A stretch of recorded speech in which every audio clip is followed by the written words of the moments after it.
Hello everyone.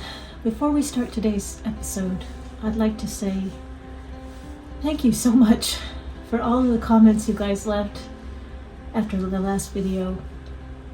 You truly blew us away, and words do really matter, and I just wanted to say thank you so much. I've never felt so much support my whole life, and I wish this on anyone who's having some struggles, because boy was it uplifting. So thank you so much.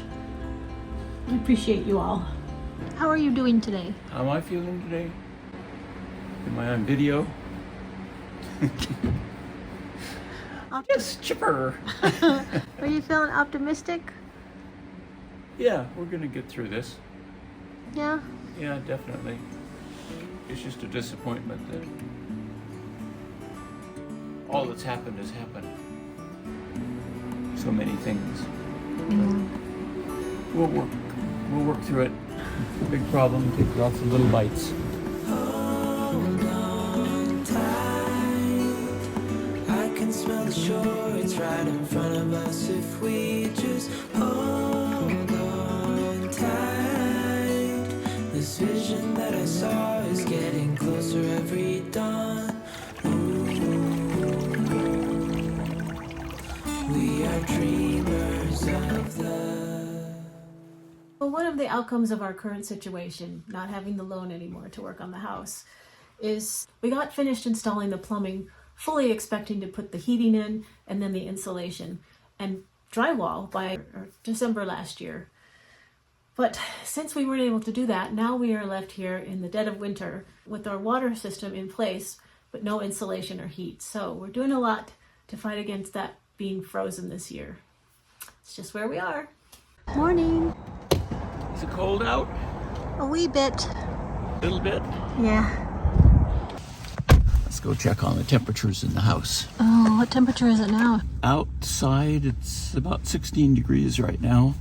And in the house, last report was 32.9. We better get over there. So we'll go over and put some more heat in the house. Okay.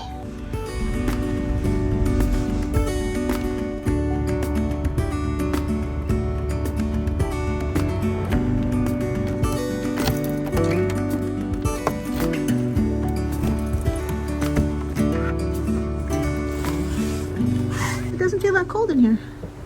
No, that's because you were just outside where it's 15 and it's probably 40 where we're standing right now. Where's the temp stick? It's on the second floor by the coldest spot in our plumbing, up on the second floor. The one that reports to us. Let's go see. Want to go see it? Yeah. Okay.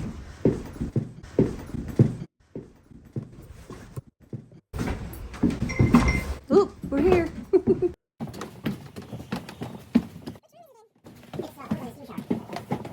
So most of the pipes are all in this corner and below us in the kitchen, and this is the south side of the house. I swear the show MacGruber was based off of Jim and all of his special systems he creates. He's got a nifty one here to monitor the temperatures all throughout the house. 33!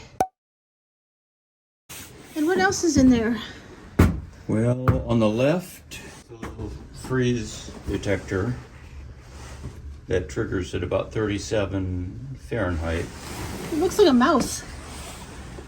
Yep, it does, doesn't it? So it's got a little thermometer in there. Mm-hmm. And a water detector also. Ooh, For nice. future.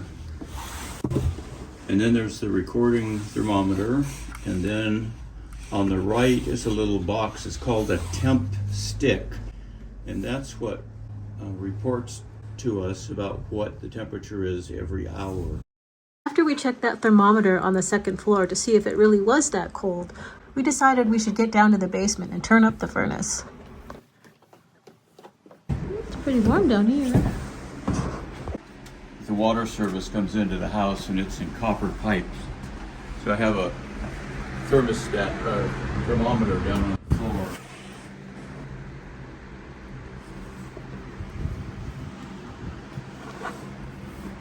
The lowest that it saw down here overnight was 43.5. Well, that's good. That's good.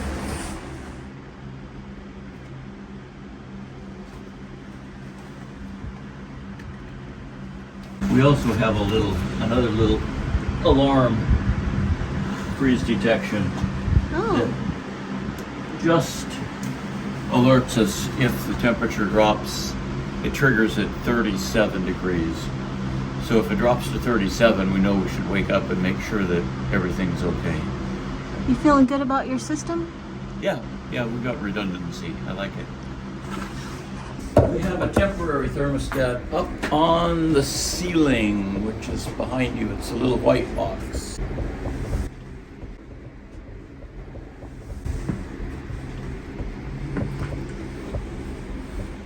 We've got a temporary thermostat in the basement that we're using to control the big old convection furnace. And we're using the heat that rises from the convection furnace on the second and third floors. We're moving it up so that we can keep the plumbing in the second floor warm enough not to freeze. So I've had this set at about 24 degrees centigrade, which is just about 75. And we're measuring it up at the ceiling. I don't want the ceiling to get too hot. Measuring at the ceiling. So I'm going to turn this up so that we get higher temperature at the ceiling so we can suck more of the heat out through this heat riser ducting. And then we'll blow it over toward the south end of the house where the plumbing is and keep the plumbing warm. And we need a little bit more heat up there since it's going to be colder the next few days. So I'm going to turn this up to about, let's try 40 degrees centigrade. That'll be just a little over 100 degrees Fahrenheit at the ceiling. So we'll have more heat up here to extract, and we'll put an extra fan up here to suck out more through our tube and blow it over to the south end. And we'll see how that does, giving it a few hours today and see what change there is in the upside temperature. Making life-saving inventions out of household material. MacGruber, the guys are friggin' genius. MacGruber! What's the highest temperature this ceiling you'll be comfortable with this basement ceiling? We could go quite high down here. Okay. We just don't want to catch the ceiling on fire.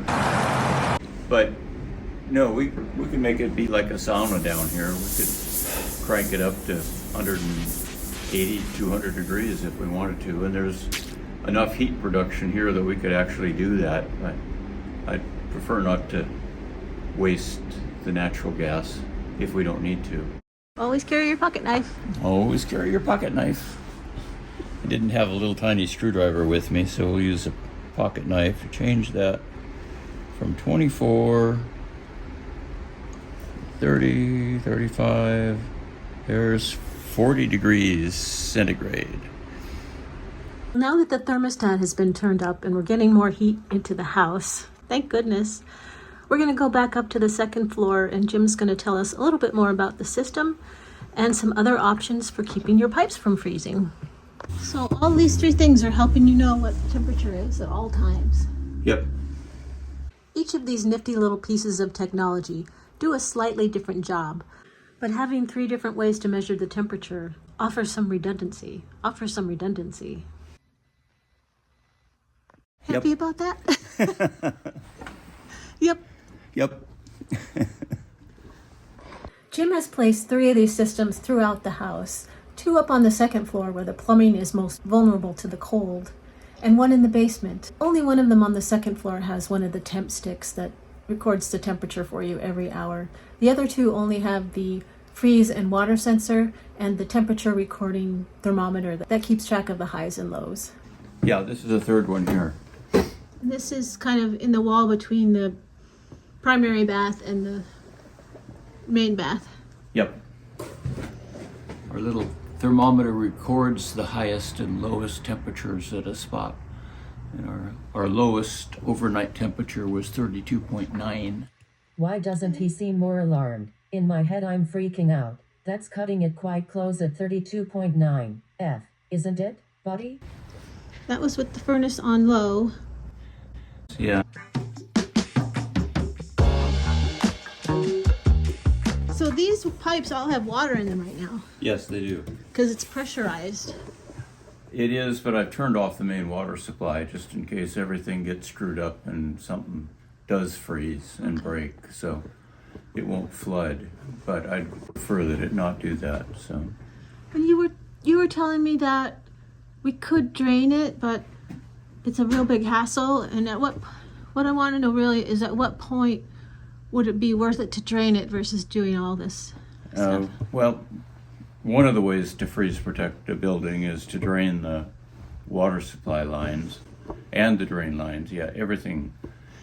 It's a bit of a difficult thing to get all the water out of a system anyway, and in order for it to really be comfortable allowing it to freeze, you really need to know all the water is out. And that requires you drain it down and then blow air through it. We don't have any easy way to drain it and blow the system out. Okay. So we'd have to drain it, which would be in the basement, and that includes draining all 50 gallons out of the hot water tank. We can put that out through the floor drain in the basement. We have a place for it. But then we need to blow the system down, and that means getting into every one of these pipes that comes up here at the top, like at the top of the shower over here, and hooking a compressed air up to it and blowing that all down. You can imagine that if you come over here and see like where these lines run. This line, just the way it's in, it runs a little bit downhill over toward this valve. So if you don't blow that water out, it's going to freeze and break the valve. So you've got to blow out every place that there's water termination in the system in order to be comfortable that it's not going to freeze and do damage sometime. I'm starting to understand that. I guess I figured you'd just go at the top and it would all blow out the bottom, but it doesn't seem not like quite that easy. It'd be nice if it was. You could install it that way. You know, if you had the plumber specifically make sure that everything was tapered toward the supply line, but that's a level of detail that would be hard to achieve. Could be specified, but I mean, like, look here, there's a low spot right there. So every low spot would keep water in it and freeze. Do you think they do that in Iceland? Probably not. Do they do that in the Arctic? Don't do it in Alaska. Is there a point at which you would change your mind about that? Like if it was going to be frozen for a month or 2 months? Or... I would change my mind about that if we were going to go away and be gone from the house and not be able to monitor it. Then it would be worthwhile to go through that hassle. Okay. So we're just going to keep it warm enough that it doesn't freeze. We're going to take this little fan downstairs and add this to our system for the low, because of the upcoming low temperature. We'll lay this over the riser in the dining room and suck more air up out of the basement. This is the top of the heat riser from the basement. Yeah, if you look in there, and go ahead and put your hand over it. It's just really warm, a lot of warmth. Oh yeah. It feels good. Okay, so we'll just turn this on low. It's blowing this way. Set it on its back. There. And now we've got the warm air coming up this way out of the basement. We'll turn this fan on low.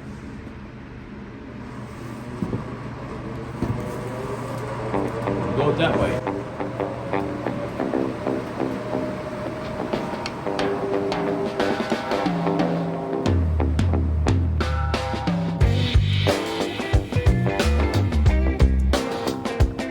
So this Temp Stick is pretty cool.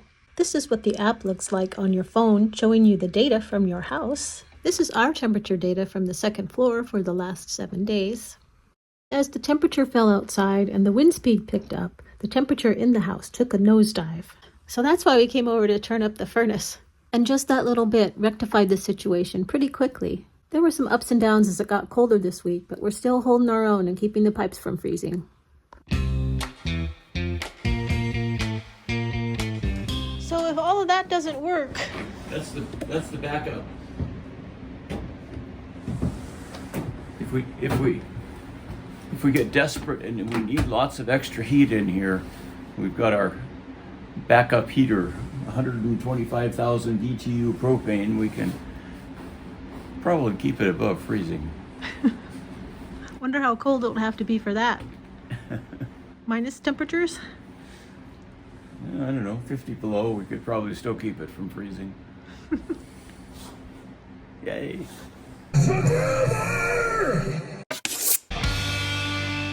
We've got a little bit more winter left, so wish us luck with these pipes. We started a Buy Me a Coffee account. If you feel like contributing, the link's in the description box, but no pressure. The links for all the other things we use today are in the box too. And if you could remember to subscribe and hit like and notifications, that would really be the biggest help. Thanks for watching. Stay warm out there. We'll see you in the next one.